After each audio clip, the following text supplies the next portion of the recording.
Hey there, Disney fans, and welcome to Screen Rant. I'm Greg Elliott, and Disney Plus has a massive catalog of films and TV shows from multiple studios, packed with some of the most well-known animated films, deep cuts from past decades, and even more recent favorites. From day one, subscribers will have access to nearly 900 programs, which includes its own in-house properties, as well as stuff from Marvel Studios, Pixar, Lucasfilm, and its newly acquired properties from 20th Century Fox. However, Disney Plus will be missing quite a few of its most popular movies, which are expected to be added over time though, but that in no way means it's lacking for content, so in no particular order, here are some of the best movies you can watch on Disney Plus right from the get-go.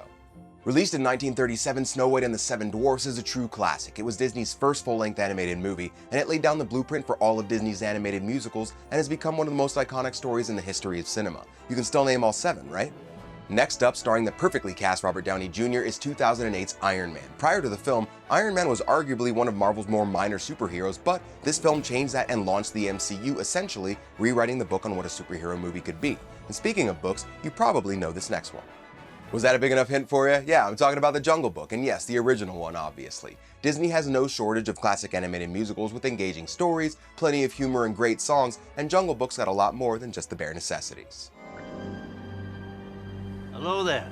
Released in 1977 by 20th Century Fox, Star Wars, or Star Wars Episode IV: A New Hope, was the beginning of what is now the 9-part story called the Skywalker Saga. Star Wars introduced us to now household names like Luke Skywalker and Darth Vader, and revolutionized the sci-fi genre with special effects that were way ahead of its time.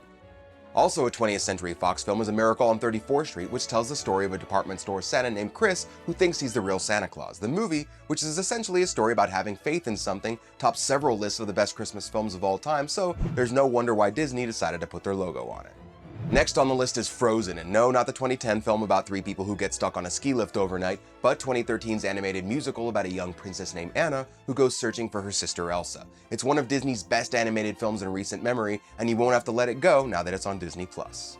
Pixar's got full representation on Disney Plus, which of course means that 1995's Toy Story is there. It's crazy to think that this movie's nearly 25 years old, but it spawned 3 sequels, and although Toy Story 4 won't be available right away, they did at least give Forky his own show. One of Disney's biggest franchises is the Pirates of the Caribbean movies, which of course started off with Curse of the Black Pearl in 2003. It and its follow-ups are available on Disney Plus, but will always have a soft spot for the first film, which introduced us to Captain Jack Sparrow and his guyliner. And of course, we're going to put the original Lion King on this list, which came out in 1994 and pulled in nearly $1 billion at the worldwide box office. The Lion King was unusually dark for Disney, but it packed an emotional punch that gave it a reputation as one of the best animated films ever made. And rounding it all out is a movie with a 100% rating on Rotten Tomatoes, 1957's Old Yeller, one of the best Boy and His Dog movies to ever be put on screen, which also has one of the saddest endings ever. If you feel like getting weepy, Old Yeller will be there for you on Disney Plus. And that's it, guys, our completely subjective list of the best movies on Disney Plus. We know there's lots of greats, but we hope you enjoyed this rundown and keep coming back to Screen Rant for more on all things Disney. I'm Greg Elliott, and I'm out. Peace.